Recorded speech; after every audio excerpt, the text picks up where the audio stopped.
Easy. కనుక ఎప్పుడైతే ఈ శిక్షణలోకి వచ్చాం మనలో అహం కూడా మీరు జయించగలుగుతారు. ప్లస్ మనల్ని మనం ఉత్తమ స్థితిలో ఉంచగలుగుతాం. ఉత్తమ పురుష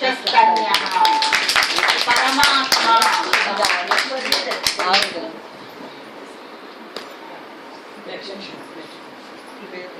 మానవ జీవితం పరమావధి, సుఖం కాదు.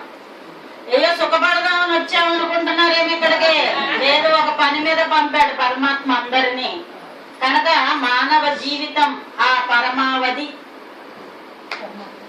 చేరుకోవటమే. అదేదో చేరుకోవటం సుఖం అనుకునేది. ఇది సాధన అంతా చేసుకుంటే అంతం సుఖం అవ్వాలి. అందుకే చూడండి, సినిమా అయిపోయాక శుభం కార్డు పడుతుంది. అలా మన జీవితానికి కూడా శుభం కార్డు పడాలి.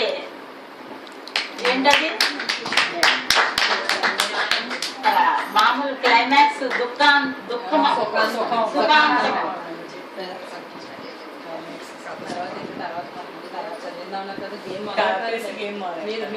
స్త్రీకి గాని పురుషుడికి గాని హృదయం పవిత్రమైతే మొదట మీరు ఏం చేయాలి?